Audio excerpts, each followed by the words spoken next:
Hello guys, katatapos lang ng shift ko but gusto kong i-share ito kasi maybe may mga ibang tao na na-experience to and I want them not to be hopeless. Yung sana itong message na ito or yung testimony ko na ito ay makatulong dun sa mga taong na-experience ito to keep going.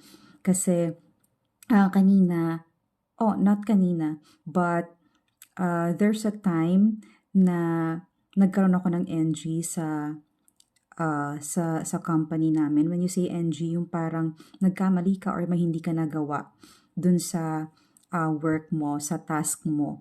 And pag mga ganyang bagay ay kailangan natin ng rework or syempre kailangan mong itama yung mali mo, 'di ba?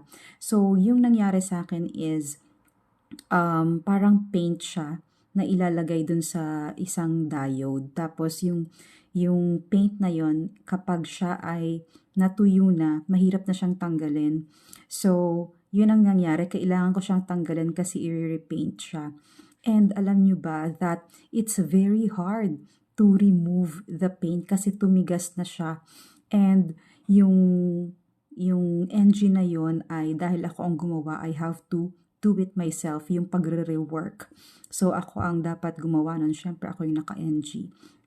So, ang nangyari is, it's so mahirap tanggalin and alam mo yun na ang sakit-sakit na ng kamay ko. Yung kailangan mo siyang i-force na remove talaga na kailangan mong i-wipe siya ng i-wipe na meron siyang solution. Tapos kahit nakababad na siya, mahirap pa rin siyang tanggalin. And since bago lang ako dun sa company, hindi ko alam yung mga style nila kung paano mapadali yung mga ganong gawain. And alam nyo ba na when I was doing that, sobrang hirap na hirap ako. I just prayed to the Lord. Sabi ko, God, I don't know how you'll help me, but I pray, please help me. Hindi ko alam kung bigla mo na lang bang tatanggalin itong mga paints na ito kasi sobrang hirap siya. Alam mo yung isang diode lang natatanggalan ng paint. It will take siguro mga 15 minutes kasi sobrang hirap talaga siya. Sobrang dikit na siya. And yun nga, I don't know how would God help me, but I know that He will help me because I am holding on to that Proverbs 15:8. Sabi niya, the sacrifice of the wicked is an abomination to the Lord, but the prayer of an upright is acceptable to Him.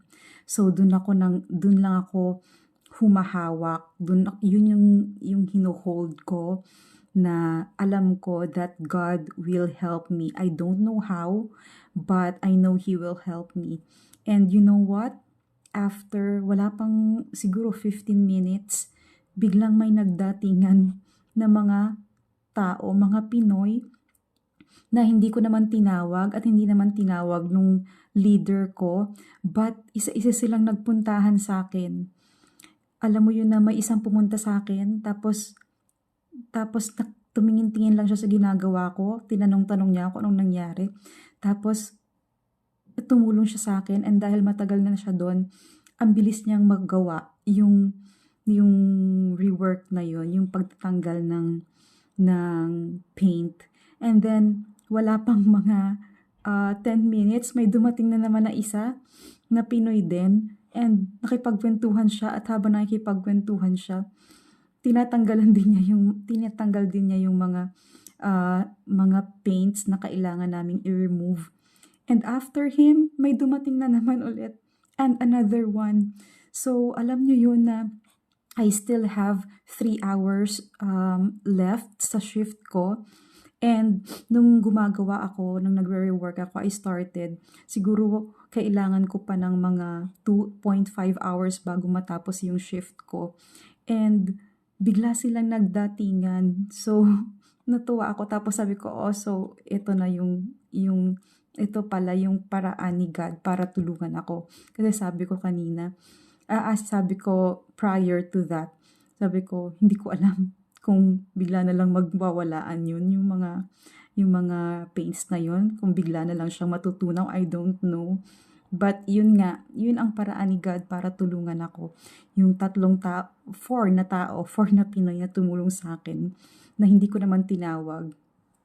And nakakatuwa lang siyang isipin that uh, na na-confirm ko that God is really hearing me. Nakakatuwa. And I just want to share this passage as well.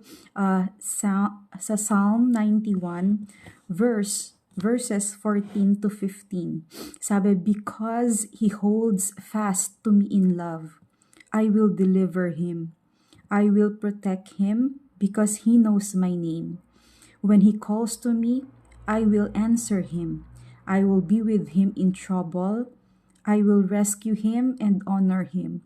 So, di ba? God will always rescue us. Hindi naman sinasabi na kapag upright ka, kapag si God ay natutuwa sa'yo, ay hindi ka na makakaranas ng mga NG or ng mga suffering sa buhay or challenges sa buhay. Ang ibig sabihin lang nun, God will always catch us or lagi siyang mag-rescue sa atin, lagi niya tayong hihi-help.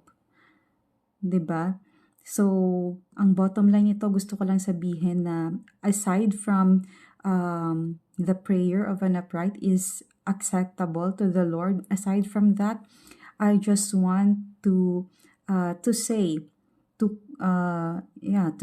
that lahat tayo, blessed ka man or hindi. I mean, upright ka man or wicked ka, lahat tayo makakaranas ng mga sufferings, ng mga challenges sa buhay, ng mga NG, ng mga, alam mo yun, yung mga hindi magandang mangyayari sa buhay natin. But the difference is that if God honors you, if you are glorifying the Lord, hindi ka niya pababayaan. So yun, you will be in trouble, that's for sure, but God will rescue you. So I hope that makatulong ito sa mga may nararanasan na